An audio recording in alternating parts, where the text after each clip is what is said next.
आज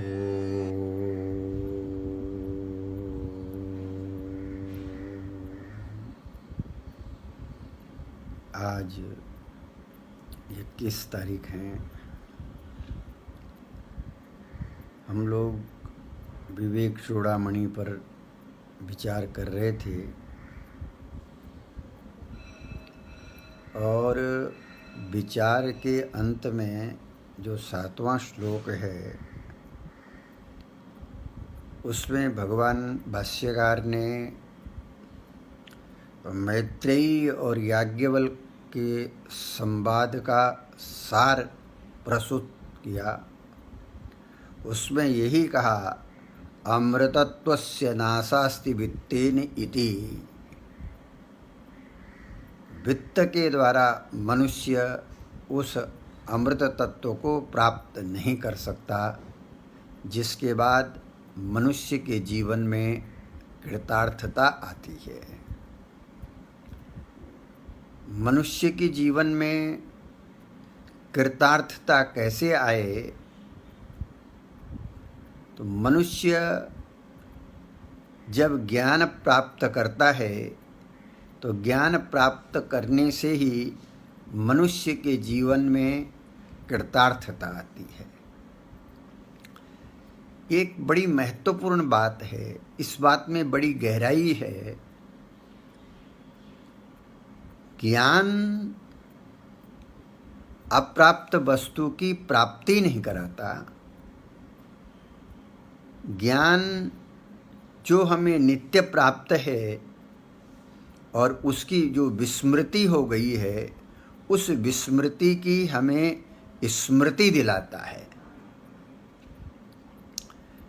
और वो स्मृति ही हमारे आनंद का कारण है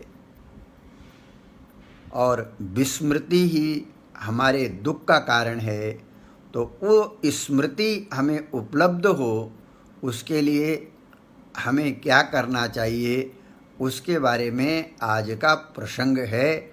और इसका जो क्रम चल रहा है, इसका नाम है ज्ञान उपलब्धि के उपाय। ज्ञान उपलब्धि का उपाय क्या है?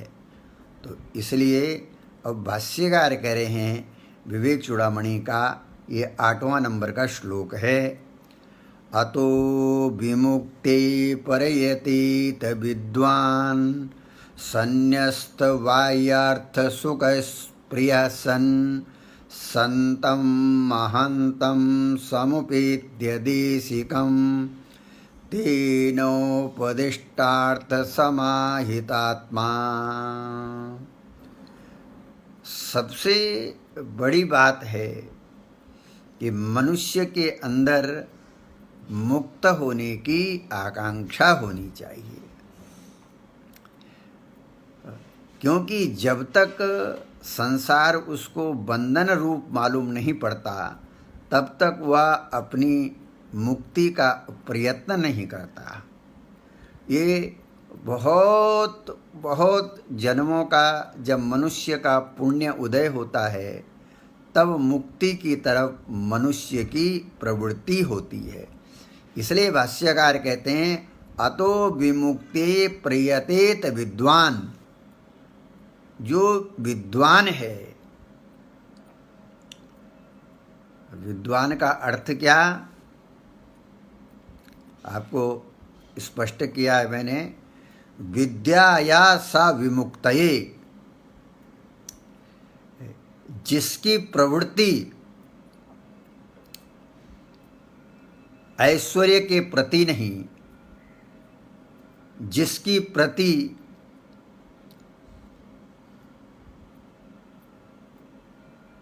ईश्वर के प्रति प्रेम है, जिसके चित्त में दृश्य के प्रति लगाव नहीं, दृष्टा को समझने की जिज्ञासा है, उसका नाम है विद्वान। ऐसा जो विद्वान है वो विमुक्ति प्रयतेत, मुक्ति के लिए प्रयत्न करे। अब यहाँ पर आपको मैं दृष्टांत के यदि रूप में दिखाऊं तो आप समझ लीजिए कि भारतीय संस्कृति की एक ये अपूर्व घटना है, मैत्रेयी से बड़ा विद्वान कोई नहीं है, जिसके पास में अपार ऐश्वर्य है। जब तक हम ऐश्वर्य के रहस्य को नहीं समझते, तब तक हमको सारा सुख ऐश्वर्य में दिखाई पड़ता है। और जैसे ही हम ऐश्वर्य के रहस्य को समझते हैं, नाते रिश्ते इन सब के रहस्य को समझते हैं, तो वास्तविक में फिर आपकी प्रवृत्ति परमात्मा की तरफ होती है। इन गोपियों ने कहा, संत्यज्य सर्व विषयांस्तव पादमूलम। ये कृष्ण, हमने विषयों को ऐसे नहीं छोड़ा, संत्यज्य उनका सम्यक त्याग किया। सम्यक त्याग का अर्थ होता है फिर पुनः उस तरफ प्रवृत्ति का न होना। कभी कभी हम राग द्वेष के कारण त्याग कर लेते हैं, लेकिन त्याग करने के बाद फिर पुनः हमारी उसी में प्रवृत्ति हो जाती है। इसलिए भाष्यकार भगवान कृपा करके बताते हैं, संन्यस्त बाह्यार्थ सुख स्प्रिया। बाह्य अर्थ में सुख नहीं है। सबसे पहले व्यक्ति को इतना निश्चय करना चाहिए, और बाह्य अर्थ में सुख नहीं है, यह निश्चय आपको तब होता है जब आपके अंदर सम और दम आ जाते हैं। जब तक आपके अंदर सम और दम नहीं आते, तब तक आपको बाह्य अर्थ में ही सुख दिखाई पड़ता है। लेकिन जैसे ही आप सम और दम का संपादन करते हैं, जैसे मैत्रेयी जी ने सम और दम का संपादन किया। सम दम का संपादन का अर्थ होता है इंद्रियों से विषयों के रहस्य को समझ करके और फिर इंद्रियों को वहाँ से हटा देना। भगवान श्री कृष्ण कहते हैं, बाह्यार्थेषु, बाह्य अर्थ में जो आसक्त व्यक्ति है, उसका सारा प्रयास, उसका सारा प्रयत्न, सारा पुरुषार्थ केवल उन वस्तुओं को प्राप्त करने के लिए होता है। कभी कभी पर्याप्त करने के बाद मर जाता है, और कभी कभी प्रयत्न प्राप्त करने के पहले मर जाता है। और यदि ये प्राप्त हो भी गए, उससे प्रयोजन की सिद्धि नहीं होती, और इससे निवृत्ति तभी होती है जब आप सम और दम का साधन कर लेते हैं, सम और दम को आप साध लेते हैं। इसलिए भाष्यकार कहते हैं, संन्यस्त बाह्यार्थ सुख स्प्रिया। बाह्य अर्थ में सुख नहीं है, ऐसा आपका जब दृढ़ निश्चय हो जाता है,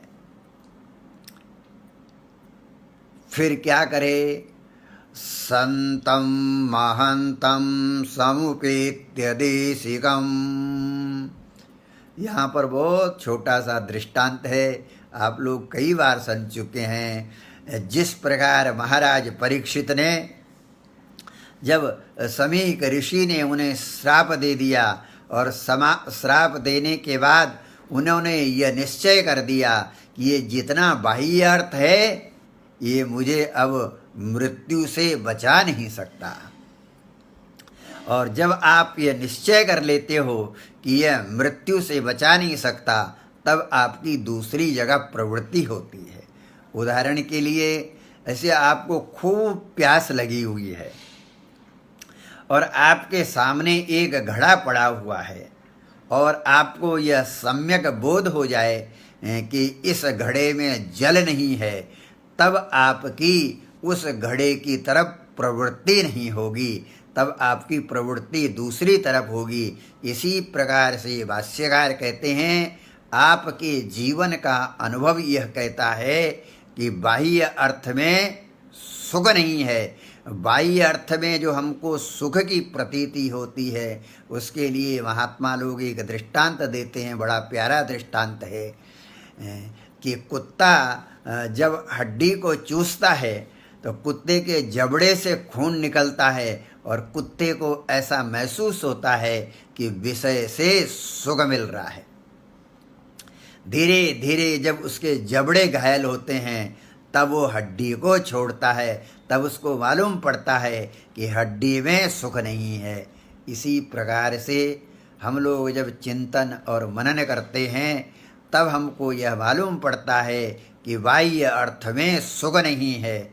इसी प्रकार महाराज परीक्षित को यह मालूम पड़ा, वो राजगद्दी, जिस राजगद्दी पर कभी भगवान श्री कृष्ण जी महाराज ने महाराज युधिष्ठिर का अभिषेक किया था और उस गद्दी पर महाराज परीक्षित बैठे, लेकिन उस गद्दी ने अंतिम में उनको दिया क्या है?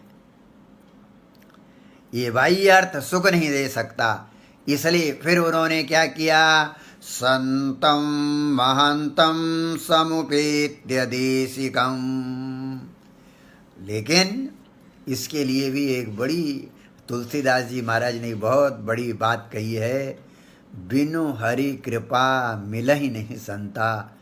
महाराज, जब तक भगवान की कृपा नहीं होती तब तक कोई संत पुरुष भी नहीं मिलते।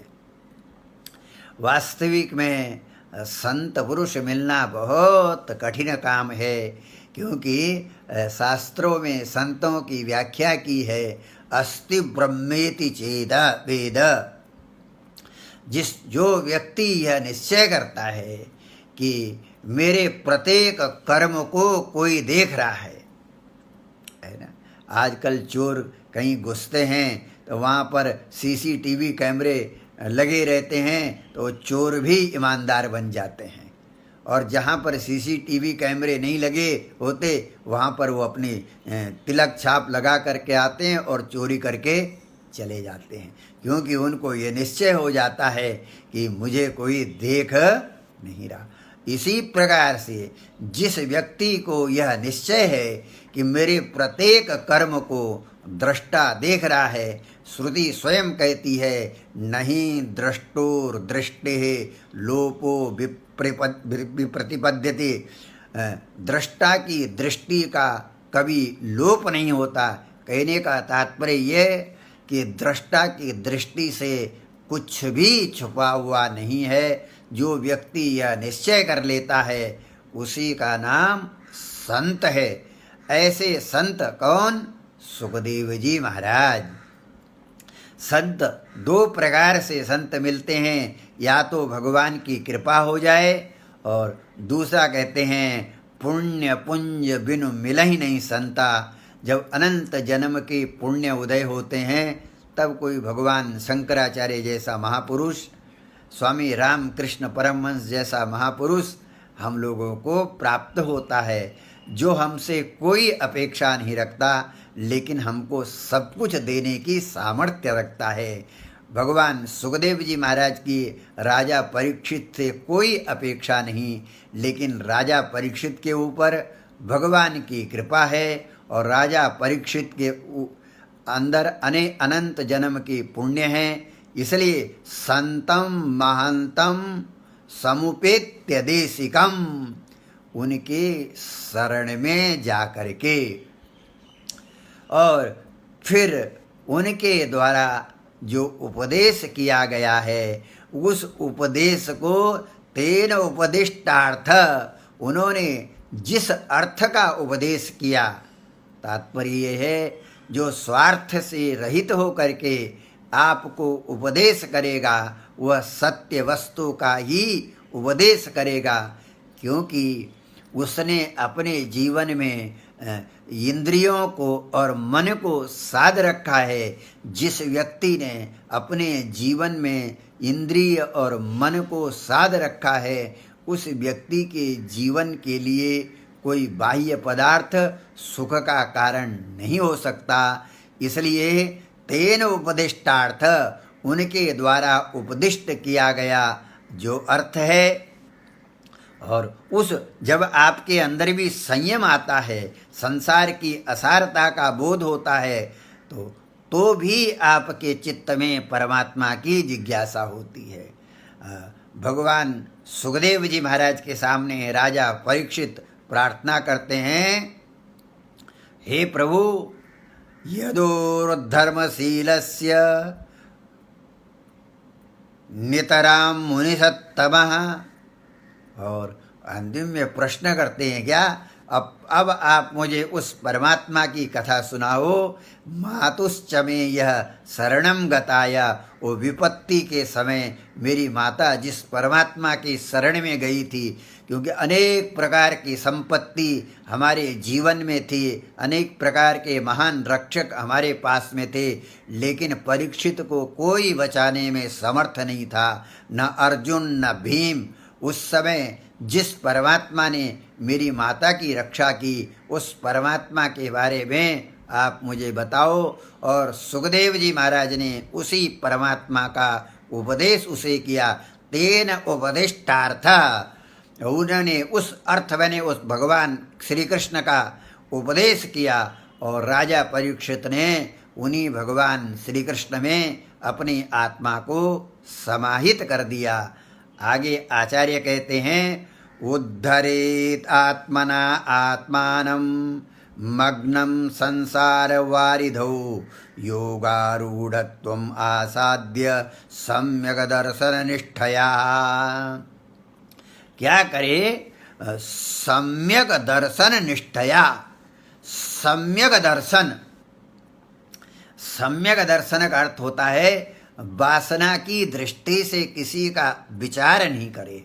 सम्यक दृष्टि से यदि आप विचार करेंगे, तब आपको मालूम पड़ेगा कि वास्तविक में आप कहाँ मग्न हैं। कहाँ मग्न का अर्थ यहाँ डूबे हुए हैं। ये नाम और रूप के चक्कर में आप इतने डूबे हुए हैं, और उस सम्यक दृष्टि के द्वारा आप योगारूढ़ हो जाते हैं। और जब आप योगारूढ़ होते हैं, तब आप स्वयं अपना कल्याण करते हैं, और उस कल्याण का हुआ आपका कल्याण हो, ऐसी भगवान से मेरी प्रार्थना है। आगे की चर्चा कल।